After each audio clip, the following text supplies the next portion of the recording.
lit. Yeah, every day we lit. Yeah, you can't tell me shit. Yeah, remember I was broke. Yeah, now I'm getting rich. Yeah, when you diamond colder than a bitch, then you know you lit. When you quit to take a nigga bitch, then you know you lit. Every day we lit. Yeah, every day we lit. Yeah, every day we lit. Yeah. Yo, what is up, everybody? Welcome to the Payoff Pitch presented by Fantasy Phenom. I'm Kyle, that is Mike, and every day we are lit. That is the every single day. That is the word in the group for the past couple days is lit, because everybody stays cashing. On fire again with our picks today, and the group was on it. Dan, the man, the big winner today, $650. $650. Taking down that arcade. The dude doesn't fuck around. If you guys aren't in the arcade chat, you really need to get in there. The dude knows what he's doing. Over 10 times his buy-in, so legit. We had the Rizzler profit about $50. Nice. And then we had Kenneth Woodhouse played a free contest on DK that cashed. He destroyed it. It would have taken down both GPPs I was in had he played it. And then one more, Booby Jones won $125 on DK tonight. So Phenoms were cashing nicely. Let me make sure I'm not missing anyone. I got to make sure. Yeah, so Phenoms were cashing nicely, man. We were all over that Baltimore stack. Adam Jones, lit. Jonathan Scope. Kurt Suzuki was one of the kabooms of the day. I know a lot of us played him everywhere. I had him in every single lineup on every single site. He was way too cheap on both. And then Chris Stratton, obviously for pitcher. Am I missing anything? Up and down the board. I think it's pretty awesome. And all those guys you mentioned in the group, chatting it up every single day. I think it's great that Kenneth tried out DraftKings, decided to give it a shot, put it in the free contest, and pretty much would have taken down anything he played had he done so. So yeah, great job for the Phenoms. And Dan, like you said, in a groove, man. This guy's gonna be pretty upset, I guess, once baseball is done. I mean, because he's in a groove right now. Yeah, absolutely, man. So congrats to all the Phenoms that won some money again. And looking at today's pitching, the theme, man, we said through and through we're not paying up for pitchers today, and sure enough, look at all the guys on the top here. Not one pay up option. Wade Miley was your top value of the day at 20 DraftKings points, 40 FanDuel points. Versus the A's, if you look at their splits, it made sense. Oakland A's have a 101 ISO on the road versus lefties with a 24% K rate. They hit 3 home runs today, and that was it. So it's pretty much all they do. Wade Miley balled, got the strikeouts, did his thing. Chris Stratton, that was one of my favorite plays on the entire slate. I paired him with Tyler Skaggs and Taijuan Walker in all of my lines. So that was nice. Skaggs obviously didn't come through, but still cashed with Stratton. That was a hell of a performance from him. Giselman, Diamondbacks on the road. Not much more needs to be said. Diamondbacks pretty much of late. Yeah. They actually have the second worst record in baseball to the White Sox since the All-Star break. Kind of making it a little bit of a race there in the National League wild card. So open it up to some of those central teams that have kind of stuck around. Whenever Wade Miley makes the ace of the day, it was a really bad pitching slate. You could have put 2 relief pitchers in your lineup. It just didn't really matter. The pitchers were not going to set your lineups apart today. Just pretty awful here. And so when Garrett Cole and Cole Hamels are the 2 guys to pay up to, Alex Wood too. And Alex Wood, who's been really rough of late. I mean, you have to really think about it. Like, are these guys worth $11,000, $12,000? It was just pretty obvious to me, at least, that it wasn't the day to go out and handicap your lineups with the guys that weren't worthy of their price. And sure enough, that's what played out today. I mean, look at Wade Miley. Looks like a delivery. Looks like a Domino's driver. I mean, hey, he delivered those strikeouts to the A's. What if we had a guy on here that gave up 2 runs and 4 walks? Just Yeah. Bro, it was crazy. I mean, we talked about that through and through today on the write-ups, on the show, and all the guys on the show were in agreement too. No one was paying up for Wood. We even talked about a Pittsburgh stack, which if you played the right guys, Josh Harrison, Jose Ozuna, Sean Rodriguez, shout out to Jeremy Frazier. He was on Rodriguez. I was on Osuna. Had those guys in our lineups. Garrett Cole. I did say the two guys that worried me versus Garrett Cole were Corey Seager and Curtis Granderson, the two guys that got the RBIs for the Dodgers until obviously late in the game. Had Curtis Granderson in a FanDuel lineup. And then Cole Hamels, he did okay, but they're not letting him pitch deep into games. They pretty much 90 pitches is his limit right now. And he didn't strike out enough bats to make himself worthy of the slate and the price. So agree, man. Today was a full pay down slate. The Phenoms read it awesome, and I'm glad to see a lot of people cash because of it. stick to the strategies. The slate will dictate your strategies. Just if you guys play this every day, you guys tune in to watch the show every day, you guys know what we're gonna do at this point. And so, again, we are in this baseball groove. If you haven't joined the team, you gotta get to be a part of this, man. Yeah, the guys in the group know what they're doing for sure. Absolutely. All right, looking at the King of the Diamond, of course, Adam Jones, 2 home run game, 2 solo shots, but did have 2 other hits and another run. Mentioned Josh Harrison. Not his first time up here. Nope. Josh Harrison, Curtis Granderson, Yonder Alonso. We were all over these plays today as well. So, you can obviously see the trend here. So, it was a great night all around. Keep it rolling tomorrow, man. The Dodgers win again, par for the course. They just pick up Curtis Granderson, and he just turns into second coming.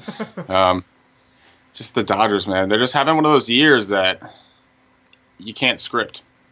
That was just amazing. An amazing depth add for them. Mm-hmm. Leadership-wise, too, man. Yeah. You couldn't have asked for a better ad for the Dodgers. Absolutely. And they don't need him every day. That's the thing, is they can platoon him. They don't need him to play every single day. Mm-hmm.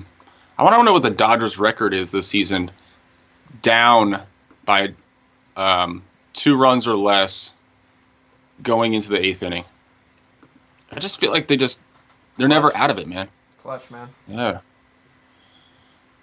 So, all right. Well, I believe we have a 14-game main and we have one game, an all-day slate, and the reason it is all day is we have a double-header. I'm not 100% sure if they're going to have this second game of the Miami Marlins Phillies on any slate.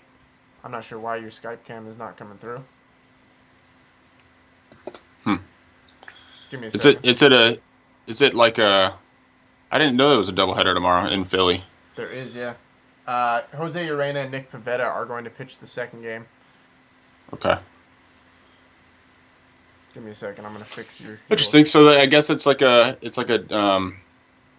split doubleheader then, not a day night. Yeah, there we go. We're back.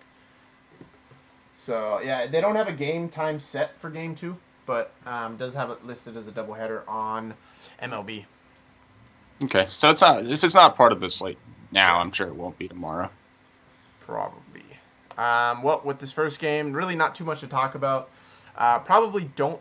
I wouldn't play the all day to pitch either guy, and I also wouldn't play the all day to stack against either pitcher here. So I'm not going to focus on that too much unless you have a different opinion. No, I mean both these plays are interesting. I think they are startable matchups, but again, a 15-game slate, it just would be price dependent, and I'd probably be leaning more Dan Straley against the Phillies for his upside, depending on his price. Yeah. All right, well, on to the main slate. We got Los Angeles, Pittsburgh, Jameson Taillon, and Brock Stewart. Have you heard if Brock Stewart's going to be on a pitch count? He has been starting in the minors. Not that he's been really going deep in the minors. I looked into his 4 minor league starts. His last start, he went 5 innings. I didn't see a pitch count, but he looked really good, actually. He struck out 7 in those 5 innings. Didn't give up a run in that last start, but he's been on the shuttle, man. This guy played really well. down in the minor leagues, and then they stick him in the long relief role, and they try to put him in the. He made 2 starts sandwiched around that Darvish move. That didn't go well at all. So he ended up getting sent down, and then Darvish with his back injury, which I somewhat alluded to the other day in my write-up. I don't know. I found this like statistic that showed me that he might be dealing with an injury, and that was part of the reason why they got him so cheap. Anyway, he gets back. This will probably be a spot start, though. I think Kershaw's almost back. He threw a simulated game the other day, so not a spot to pitch Stewart in my opinion. Pittsburgh just doesn't strike out enough. And then Tyone, I don't think I can play Tyone either. I know the Dodgers without Bellinger, but Tyone's not been good enough for me, especially against lefties. And they have power lefties in this lineup, so I think this becomes a game fade for me. Probably don't rush to stack Dodgers. Maybe a 2-man of Seager Granderson again. Granted that Granderson plays, but I just don't see a game or a full team stack here for the Dodgers. Yeah, I mean, the Dodgers just find ways to win ball games. They haven't been putting together great offensive performances of late. They've really been missing the long ball other than tonight over the last week. And Tyone's price is depressed significantly from where he has been due to the matchup. So if you're a risk taker, this is you're getting a discount on him, and it's been a rough pitching slate tomorrow. So yeah. Now with Oakland and Baltimore, we get Ubaldo on the hill and Paul Blackburn. I did write up Ubaldo Jimenez last night until I found out it was Wade Miley starting. Had to edit that. So Ubaldo obviously struck out 11 A's in Oakland. Now it is a park shift in the bad way for Ubaldo, good way for the A's. Obvious home run upside here. Ubaldo is known to give up a few of those. But the strikeout matchup is there. We know that Oakland is a worse road team than home team. So I mean, this shit can go one of two ways. Ubaldo can absolutely light the A's up, or Oakland, the park can pop off like a big titties girl bra strap. So that's true. I don't think I'm betting on the Jimenez 11 Ks. I think I'd rather bet on the other side of this. He did thump back down to earth pretty damn hard in his last game after his recent stretch. And you mentioned the ballpark. This team does hit home runs if he does leave it flat. So, yeah, I mean, there is a recent performance there that he went out and shined. However, I personally would bet on the other outcome. Yeah, I'm not looking to pitch either guy here for sure. I think this is going to be a fade. I do think that a Baltimore stack is intriguing. They're mad hot right now. And, of course, still in Camden, where they hit amazing at home versus righties. 405 WOBA, 258 ISO. So, I mean, it's their best bet by far. I could see it. Paul Blackburn actually has been worse versus righties this year. But the one thing he does have is not a ton of home runs or fly balls. So, could limit the upside in a Baltimore stack. Maybe not 4-man deep. I could see maybe 2-man picking your spots. But I'd pick Baltimore over Oakland in this spot.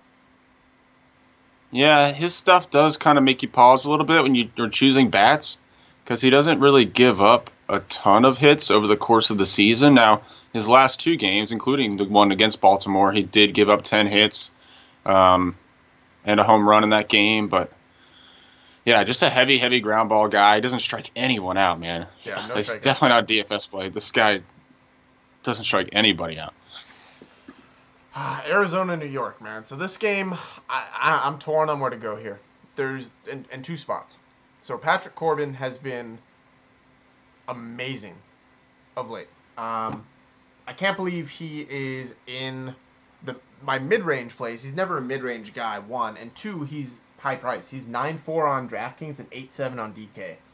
And with that said, he's got a 24% K rate in the last 30 with a 14% swing and strike rate, which actually you could see improvement, which we've already seen. Over his last 14, it's up to 29%, which is where I'd expect it to be given that swing and strike rate. And his xFIP is 3.7, very respectable. So in the last 30, 2.7 over his last 14. So he's pitching extremely well. Now, he is a better home pitcher than away pitcher on the season. Um, but we talk about importance of matchups, and the Mets are awful at home versus lefties. Need I remind you, Adam Conley? Yeah. I mean, the Mets not only are striking out a ton, they just haven't been hitting a lot or at all since they Half their team. Yeah, they dealt half their team. Again, I mentioned the other night, they replaced Bruce and Granderson with Nemo and Lagares. Dominic Smith as their two lefties. And yeah, Patrick Corbin, what's surprising, man, you look at I looked into the pitches he threw in his last two starts. He's a fastball changeup slider. Nothing crazy about that. You would expect the slider to be the out pitch. He threw 207 pitches over his last two starts. He threw that slider twice. Wow. Just strictly fastball changeups. Change things up, no pun intended, but change things up. Change things up, and it's had some pretty serious success. I don't really understand that. I guess he must have just been feeling it. I mean, maybe that's to the scouting report. I'd have to go back and look at the stats to see how those teams either hit the slider or are bad against the changeup. But that could all be a part of the game plan, or maybe the teams were having success versus his slider, and so he changed it up to counteract the scouts. The only thing I can say, he must have some nasty movement on his changeup, because those two teams I just mentioned, at Houston and versus the Cubs at home. So he must have some movement on that changeup out of the same arm slot that's fooling people and getting some swing and miss stuff, because he did pile up the case. But I like to see that there's been a change in selection that has led to success. There's a means to the end result. So I think this guy's I've made me buy into it a little bit more. And I think he's always been a high upside guy, right? Like, he's always been a touted, I don't want to say highly touted prospect, but he's always had upside and just never came to fruition, and maybe we're starting to see it. Mm-hmm. Yeah, I agree. I think Patrick Corbin on a slate full of pitchers that, have been middling of late or just bad overall. This is a guy coming in with a significant amount of momentum. Yep. And a positive matchup. And then we get Tommy Malone. So this is why the other spot I'm torn on, right? We know the Diamondbacks on the road. Need I mention Bartolo Colon or Robert Zellman? But Tommy Malone is, I'll venture to say, worse than both. By the way, Bartolo Colon is, I believe, 5 wins away from the most ever by a Dominican Republic pitcher. I think Juan Marichal. Surprised he doesn't have that record yet.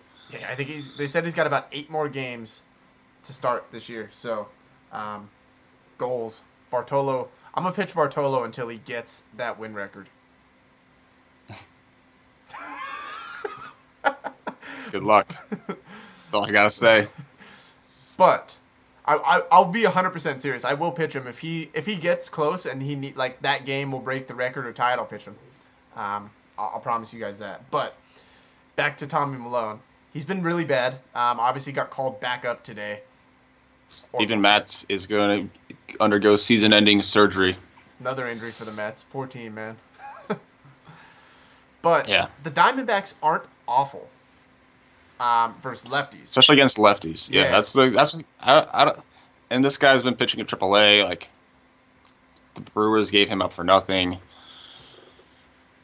Yeah, I don't shy away from the Arizona stack. It's just their prices really haven't dropped yet. Yeah, they're an expensive stack, so you're going to have to find value to get them. But they do have a home run per fly ball rate of 22% on the road versus lefties and a 270 average, both their top split over the last month. So they're terrible on the road versus righties, but lefties are a little better. I could see it, man. Tommy Malone is bad enough to where you can ignore pretty much all splits, regardless. Yeah, and AJ Pollock hit a home run today. He's been really struggling, so maybe that kind of wakes him up. JD Martinez. Because they definitely need it. Yeah, I'm with you. Boston and Cleveland, if I can get this game to sit still, it is Doug Fister and Carlos Carrasco. Carrasco is one of the pay-up options tomorrow. I think he's got to get a look. I'm not saying you have to play him. You guys know my strategy on paying up for pitchers. But he's got to get a look at the very least with Chris Archer. Those are the two guys. over the last 30 days, he holds a strikeout rate of 28% with a swinging strike rate of 12% and an xFIP of 3.55. Very good numbers. Even better over the last 14, as you see on the screen, with an xFIP of 2.7, a swing and a strikeout rate of 34%. So he gets a positive K matchup here, actually, believe it or not. Boston, over the last 7 days, is striking out 24%. And they got to Mike Clevenger today. The bats that, I figured Benintendi was one of the guys I think thought would get to him, and sure enough, he did. But It's hot. Carrasco, Boston on the road versus righties, as you see on the screen here. Their worst split in terms of ISO and WOBA. So, and you talk about a pitcher that's on a roll. I could see it. The thing is, he's 11-7, so you need a pretty much impeccable performance from him. Exactly. I could easily, if I'm betting on a quality start, obviously Carrasco's going to be in one of the top betting odds, right? Money line to win type things. But in DFS, when we're looking for a slate winning performance, it's pretty comfortable being not Carrasco when you evaluate the matchups from the other guys. Patrick Corbin against the Mets, Jimmy Nelson against the Giants, Chris Archer against the Blue Jays, Carrasco against Boston, if I'm paying up, seems to be the one that I don't really want to have a bunch of shares of. I'm with you. I doubt that I get to either Carrasco or Archer tomorrow. Again, I value bats over pitching at this point. I think we're seeing it time and time again where value pitching can win you slates, or at least get you to the cash line if that's the goal. So I just don't know that Carrasco or Archer make my final rosters, but they have to get consideration for their performance. And then Doug Fister, not too much to say about him. I think Cleveland can get to him, especially the lefties here. He's really bad versus lefties on the year. So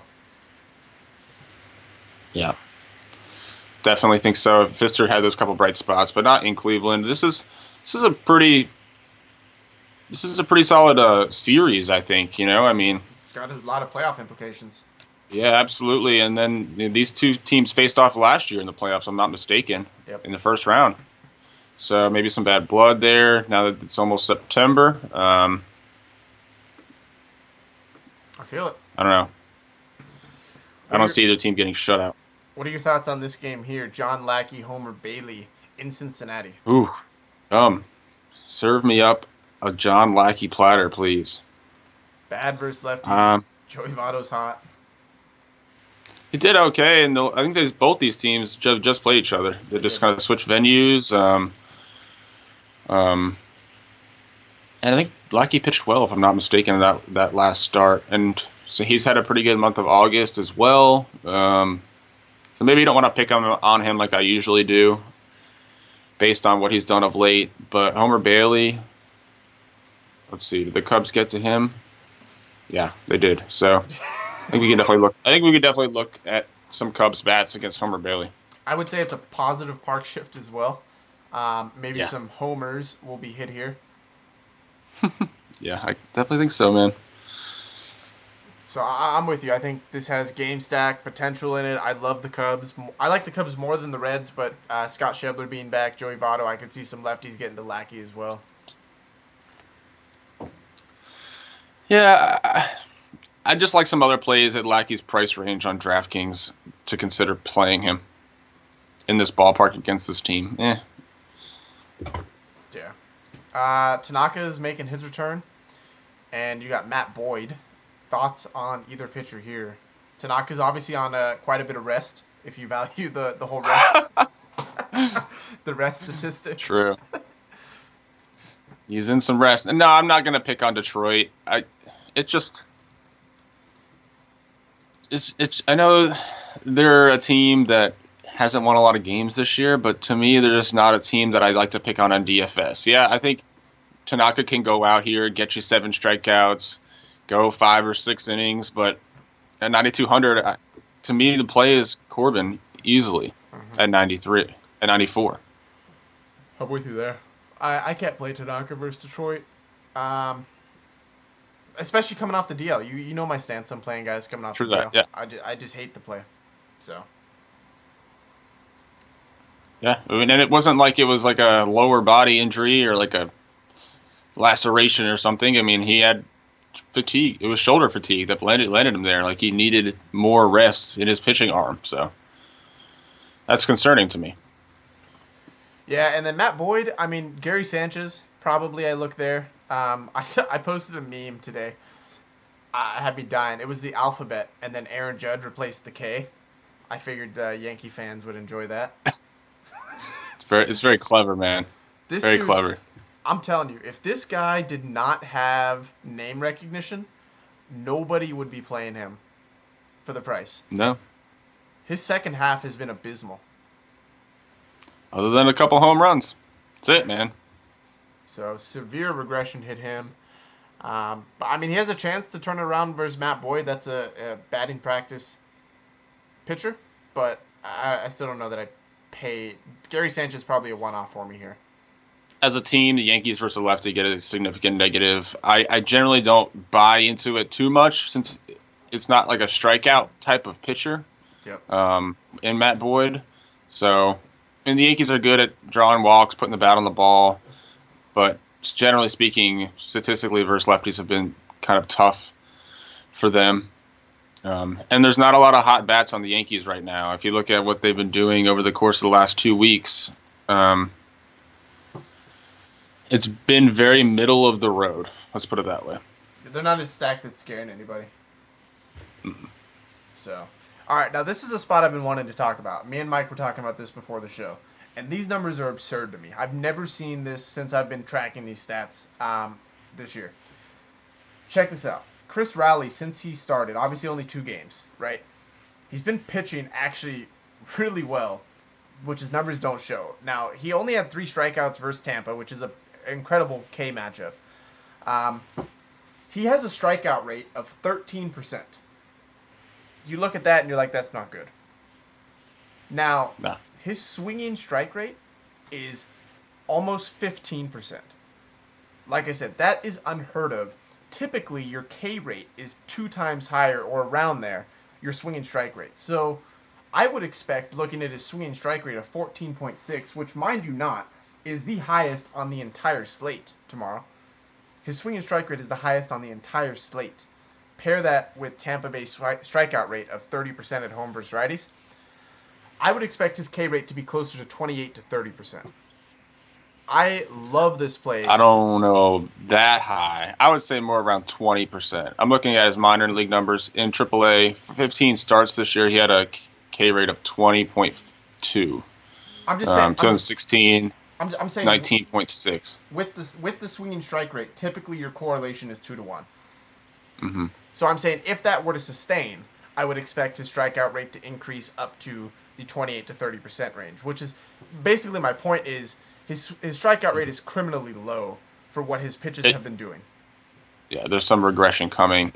He's not a 13% K rate type of guy. Exactly. And with that, his StatCast numbers are legit as well. He's only got an 82 mile an hour average exit velocity. So he's not getting hit hard, hasn't given up a home run yet. Again, super cheap play, 5.4, 5.5 on both sides. I think he's a high upside guy tomorrow. Yeah.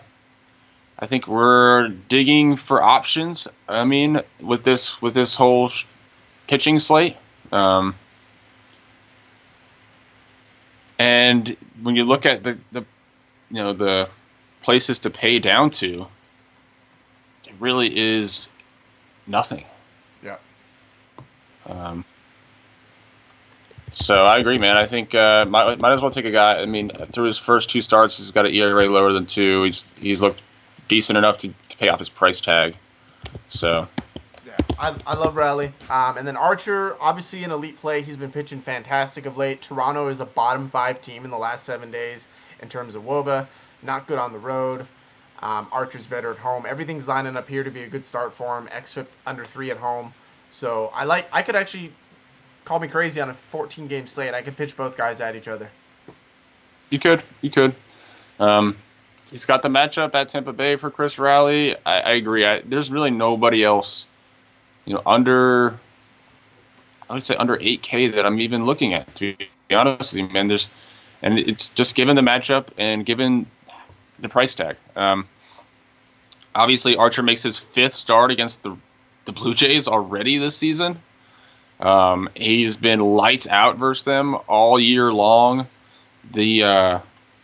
Obviously fastball slider, pretty much 2-pitch pitcher, but the Blue Jays are one of the worst teams in baseball versus the slider, so it makes a little bit of sense. He's just going to own them this year. So there's going to be a mental hurdle for the Blue Jays as a team, and Archer's definitely coming in with some confidence, being that he's just owned them. Yeah, I'm with you. Seattle, Atlanta, Marco Gonzalez, Lucas Sims. I think this has some game stack potential to it. Nelson Cruz got a day off, so he's going to be back refreshed versus Lucas Sims, who's not been good in any split whatsoever. Not a good park to pitch in, I should say. I love the lefties here, Seager, Cano, Alonso, but can play Cruz as well. And then Atlanta, I don't know that I stacked them. I could see some Freddie Freeman, Matt Kemp. I like Kurt Suzuki again versus a lefty. I'll go there. Tyler Flowers if he's playing. But yeah, definitely not pitching either guy here. No, not at all. I mean, both these guys have been so.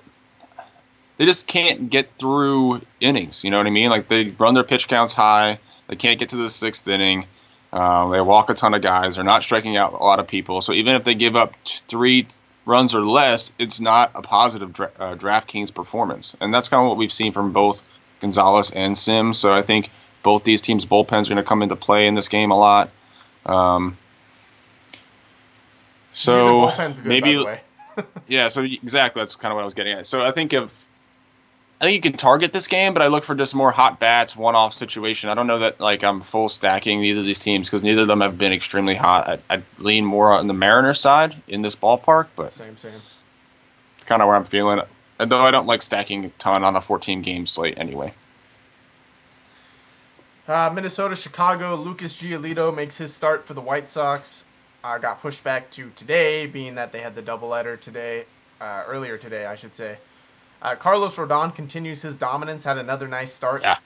Dude is on Crazy. fire right now. Jose Abreu, 25 home runs this year. Mad disrespected first baseman, or underappreciated, I should say. I like Chicago at home tomorrow versus Kyle Gibson. I think that's a spot we can look at. And then Minnesota versus Lucas Giolito. You guys know my stance on throwing a team versus a pitcher making his first appearance. But Minnesota has been tearing people up. They are like the hottest team in baseball right now, man. It's ridiculous top to bottom what this team is doing, I would be considering playing Giolito with his nasty curve and his momentum coming into this start if it wasn't for how hot Minnesota's been. I mean, yeah. It's insane. Without Sano even, who's been in and out of the lineup. He's on the DL now. They did put him on the DL. So, yeah, without Sano, they're still hitting really well. Giolito, obviously, he has a few starts under his belt from his time with the Nationals last year and having an incredible second half to the season in AAA. But I don't know. I just can't make a case for it against this team, this Minnesota Twins team. Agree. That's the way they've been hitting. Gonna fade both pitches here. Mm-hmm. Now, this is a spot I'm looking at as well. Washington, statistically, the worst team over the last week in terms of WOBA at 268. They're striking out 28% of the time. No, 24% of the time, I'm sorry. And Charlie Morton has been pitching really, really well. He hasn't given up a home run in his last 3 starts. He is striking out 27% of his bats. Washington's obviously striking out. Look at their split away versus righties. 182 average, 116 ISO, and 243 WOBA. Not good. So, I like some Charlie Morton tomorrow. And I know the Nationals have a ton of lefties, ton of switch hitters, that they will stack this box full of lefties, and Charlie Morton being the reverse splits pitcher that he has been all season long, that just gives him more of a plus matchup. Yep. The Nationals have the fewest runs scored of any team in baseball over the last week. They are bottom in OPS and WOBA as well. That's last. So this team is struggling, and they also just played 4 games in San Diego. So it's not like they've been playing tough opponents.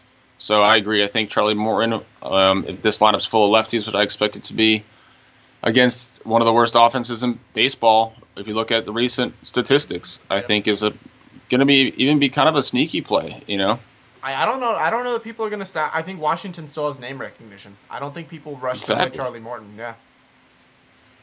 So, especially people look at righty lefty and they don't. You got a guy with reverse splits against a team people generally are afraid of. You know, it just seems kind of sneaky.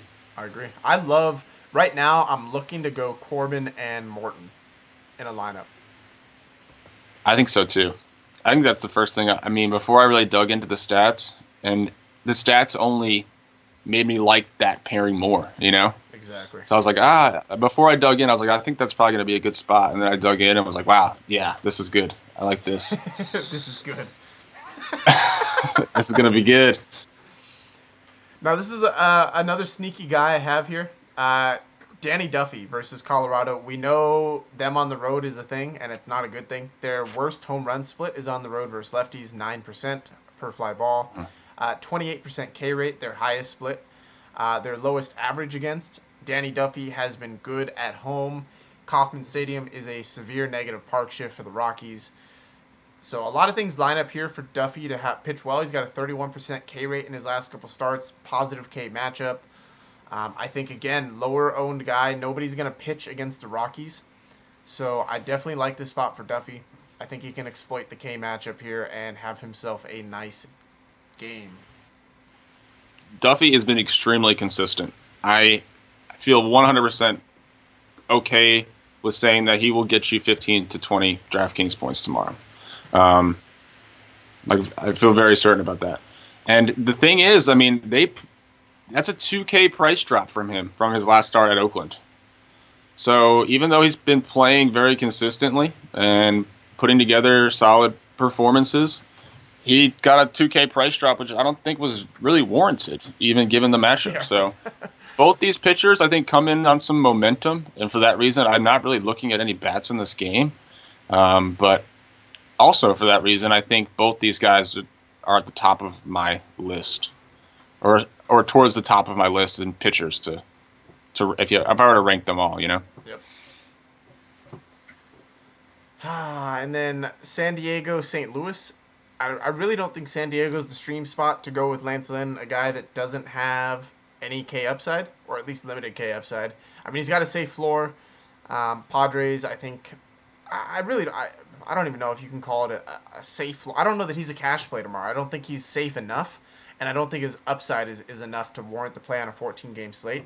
Padres have enough power in their lineup to scare me. They've actually been better on the road in terms of home runs than at home, which I guess makes sense given the park. But yeah, I just don't think Lynn is the spot to go to tomorrow. I think Lynn will get some unwarranted ownership tomorrow because of the matchup. And I generally like to just stream whoever the pitcher is against San Diego if they have strikeout stuff, because then you're talking like, all right, so maybe 30% of batter outcomes end with the ball not being in play. But with Lance Lynn, a guy who pitches to contact, I don't generally think that's the type of pitcher I want to stream against San Diego. I mean, San Diego's been bad. Like if you look at all their recent stats over the last week, it's not, if not, I think the Nationals are the worst, and then the Padres are second the worst. So I could see it. I'm not going to argue against it. 7,400 is a nice, but I think I'd rather go elsewhere around his price. We just said Duffy's right there. So yeah, I think Lynn's an easy fade for me. And looking at it too, I mean, being that Duffy and Lynn are right next to each other in price, it's like, I really don't think anybody's going to be playing Duffy. I really don't think so either, and that's why I like him a lot. I think he's a good low-owned, high upside guy against the Rockies. Sneaky. And then the last two games, we got Texas, LA, Tyson Ross and Ricky Nolasco. Man, dude, Texas stays hot today. Beat up Tyler Skaggs. Ricky Nolasco, I think, is a decent guy to attack. Still giving up home runs. And then Tyson Ross too, man. I think I like the Angels tomorrow. I think I can go right back to him. They let me down today, but Tyson Ross has been bad of late. He hasn't had a good start all year. Yeah, pretty much. So I think he's got a 7 ERA. He's got a 7 xFIP, which tells you that his ERA is true. Yeah. I don't know. Nolasco's going to give up home runs. I mean, Texas, what they do is they hit home runs. He's given up 31 home runs this season. And the one time he played, or in the 2 starts he played Texas this season, he's given up 4 home runs. I just don't see how there's not a home run hit by Texas tomorrow. So, if anything, they will be in my player pool, and I'm going to try to pick the one guy that I think hits the most has the best chance of hitting it, if not 2. I agree. Yeah, I think I'm looking at Odor and Gallo if Gallo plays. Okay. Yeah, definitely Mazzara too. would be top of the list. And then my last sneaky upside play, Nelson, obviously we know what he can do, but I think he's not sneaky, is Jeff Samardzija. Strikeouts have actually been down a little bit. None of the recent numbers would tell you to play him. But Milwaukee, again, Chris Stratton just went out and had a nice game. They're striking out a ton on the road, and it's AT&T Park, the best pitching park in the entire league. So I'm looking at Shark as a potential lower price guy that has some upside here against the Brewers to go out and have a nice game in AT&T Park. The matchup is positive for Jeff Samardzija. If you look at how his pitching style fares against Milwaukee, the one game he played in Milwaukee this season, he ended up with 35 DraftKings points and 10 strikeouts in almost 8 innings pitched. So I agree. I was looking to see that game, and that game was in Milwaukee. So by far his best game of the season came against the Brewers, and now he gets them at home where he's pitched better, and he's been pitching well of late. 5 straight starts of 6 innings or more against for him. So there you go. So yeah, I think so. Shark, Gray, and Rowley are my 3 risky plays tomorrow, but I think there's high upside in all 3 of them. Mm-hmm. So definitely looking there. But yeah, as always, guys, if you would like access to the write-ups and all that, also putting together a pitch report. So let me show you what I got going on here. Da-da-da. So I did this today. So it's a little long. I'm going to work on getting it into a graph form. But basically, I went through every pitcher on the slate and the pitches they throw and their scores in terms of whether it's bad or good and the number of players on the opposing team that hit it well. If you look all the way down here, I recapped it. Wade Miley had no minus pitches and 1 plus pitch, pitched well. Chris Smith, only 1 minus pitch, and the Orioles hit it well. Robert Gsellman, no minus pitches and 2 plus pitches. You had Mike Clevenger with 1 plus pitch and 2 minus pitches. Didn't pitch well today. Mike Fulton-Awitz, all 3 of his pitches were minus. Didn't pitch well. Andrew Albers had a plus pitch. He actually pitched okay. Cole Hamels had 2 minus and 1 plus. He pitched okay. Chris Stratton only had 2 plus, and so did Zach Davies. So, looking at, you look here at the stats, man.